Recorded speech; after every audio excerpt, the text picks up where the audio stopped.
Good morning, welcome to prime 9 hot topic. నేను రాజు. నిన్న మంగళవారం చేసినటువంటి అప్పులతో కలిసి ఆంధ్రప్రదేశ్లో కూటమి సర్కార్ ఏర్పడిన తర్వాత దాదాపుగా కూడా 2 లక్షల కోట్లకు రమారవి, అంటే 1,80,000 కోట్లు అనుకుంటాను బహుశా, అంతవరకు అప్పు చేసింది అని చెప్పేసి ఈరోజు సాక్షిలో కావచ్చు, వైఎస్ఆర్ కాంగ్రెస్ పార్టీకి సంబంధించినటువంటి సోషల్ మీడియాలో కావచ్చు భారీ ఎత్తున ప్రచారం జరుగుతుంది. ఆంధ్రప్రదేశ్ అప్పుల్లో దూసుకుపోతుంది అని చెప్పేసి వైఎస్ఆర్ కాంగ్రెస్ పార్టీ ఇటీవల కాలంలో భారీ ఎత్తున దీని మీద ప్రచారం చేస్తూ ఉన్నటువంటి పరిస్థితి.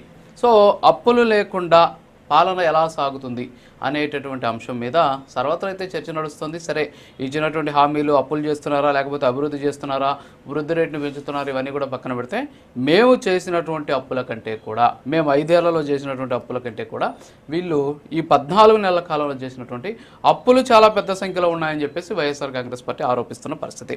సార్, నిజంగా వైఎస్ఆర్ కాంగ్రెస్ పార్టీ ఆరోపిస్తున్నట్టు ఆంధ్రప్రదేశ్లో కూటమి సర్కారు అప్పులతోనే రాష్ట్రానికి సంబంధించిన సంక్షేమ అభివృద్ధి కార్యక్రమాలు చేస్తుందా, పాలనంతా కూడా అప్పుల చుట్టూనే తిరుగుతుందా అనేటటువంటి దాని మీద సర్వత్రా అయితే చర్చ నడుస్తుంది. దీంతోపాటు ఇటీవల, అంటే నాకు తెలిసి నిన్న మొన్న వృద్ధి రేటుకి సంబంధించి, ఎస్పెషల్లీ జిఎస్టీకి సంబంధించినటువంటి వసూళ్లకు సంబంధించినటువంటి అంశంలో మనం కానీ చూసుకుంటే వృద్ధి రేటు కూడా పెరిగిందని చెప్పేసి తెలుస్తూ ఉన్నటువంటి సిచ్యువేషన్. ఏంటి ఆ వృద్ధి రేటు ఎలా పెరిగింది అనేది చూస్తే, జిఎస్టీకి సంబంధించినటువంటి వసూళ్లలో ఇదే మాసం, అంటే గత మాసంతో పోల్చుకుంటే, గత సంవత్సరం మాసంతో పోల్చుకుంటే ఈ మాసం జిఎస్టీ వసూళ్లలో వృద్ధి రేటు కనిపిస్తుంది. దీంతోపాటు రాష్ట్రంలో అభివృద్ధి అనేది ముందుకు వెళ్తోంది అని చెప్పేసి తెలుగుదేశం పార్టీ మరోపక్క ప్రచారం చేస్తూ ఉన్నటువంటి సిచ్యువేషన్. సరే, ఇలా ఇద్దరు వర్షన్స్ ఇలా ఉంటే నిజంగా అసలు ప్రజలేమనుకుంటున్నారు? నిజంగా వైఎస్ఆర్ కాంగ్రెస్ పార్టీ అప్పులు చేయకుండా రాష్ట్ర పాలన సాగించిందా? సరే, వైఎస్ఆర్ కాంగ్రెస్ పార్టీ చేసినటువంటి అప్పులను తీర్చకుండానే కూటమి ప్రభుత్వం అప్పులు చేస్తూ రాష్ట్ర పరిపాలన కొనసాగిస్తుందా అనే దాని మీద అయితే సర్వత్రా చర్చ అయితే నడుస్తూ ఉన్నటువంటి సిచ్యువేషన్. ఎందుకంటే మనం కానీ చూసుకున్నట్లయితే, అంటే గతంతో పోలిస్తే భారీ ఎత్తున అంటే అప్పులు చేస్తోంది కూటమి సర్కార్. కూటమి సర్కార్ అప్పులు చేస్తే ప్రస్తుతానికి రాష్ట్రానికి సంబంధించినటువంటి అభివృద్ధి విషయంలో, సంక్షేమ విషయంలో ముందుకు పోతుంది. అప్పులు తప్ప ఏమీ లేవు, అప్పులు అరెస్టులతోనే ఈరోజు ఆంధ్రప్రదేశ్ రాష్ట్రం సర్వనాశనం అయిపోతుందని చెప్పేసి వైఎస్ఆర్ కాంగ్రెస్ పార్టీ ఆరోపణ. సరే, ఇవన్నీ కూడా మనం పక్కన పెడితే 2024 తొలి త్రైమాసికం అంటాం అనమాట.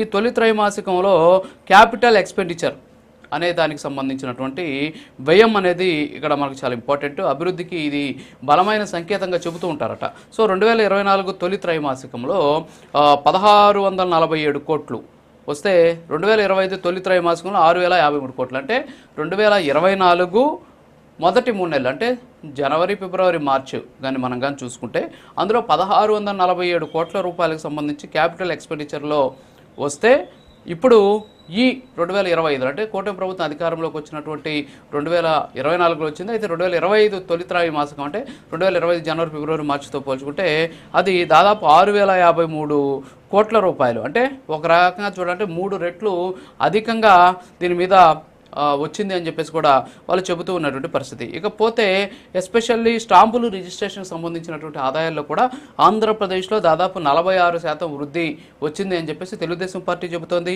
ఇందులో 2024 మొదటి త్రైమాసికంలో 1,819 కోట్లు ఈ స్టాంపులు రిజిస్ట్రేషన్ల ఆదాయానికి సంబంధించి వస్తే, 2025 తొలి త్రైమాసికంలో దాదాపు 2,661 కోట్ల రూపాయల వరకు కూడా ఆదాయం వచ్చిందని చెప్పేసి తెలుగుదేశం పార్టీ కూడా చెబుతూ ఉన్నటువంటి పరిస్థితి.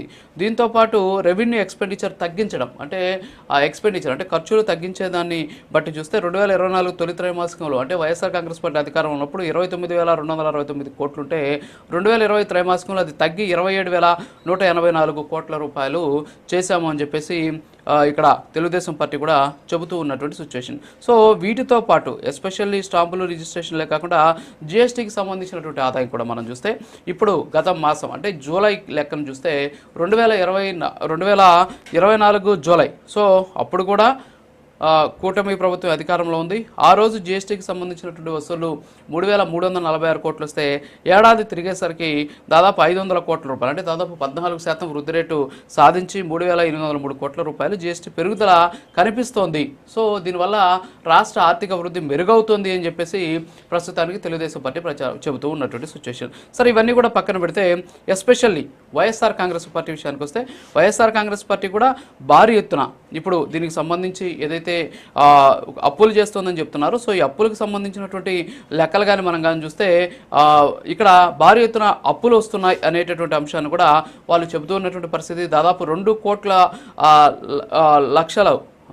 లక్షల కోట్ల రూపాయల దిశగా ప్రస్తుతానికి అప్పులు వస్తున్నాయి. ఇందులో బడ్జెట్ లోపల బయట టీడీపీకి సంబంధించి అంటే కూటమికి సంబంధించినట్టు సర్కారు అప్పులు చేసింది 191,112 కోట్లు అని చెప్పేసి, నిన్న 5,000 కోట్ల రూపాయలు అప్పు చేశారని చెప్పేసి, అంతేకాకుండా బడ్జెట్ లోపల 128,702 కోట్లు, బయట 62,410 కోట్లు అని చెప్పేసి 14 నెలల్లోనే భారీ ఎత్తున కూటమి ప్రజల మీద భారం మోపింది అని చెప్పేసి వైఎస్ఆర్ కాంగ్రెస్ పార్టీకి సంబంధించి వాళ్ళు ఆరోపణలు కూడా చేస్తూ ఉన్నటువంటి పరిస్థితి, విమర్శలు కూడా చేస్తూ ఉన్నటువంటి పరిస్థితి.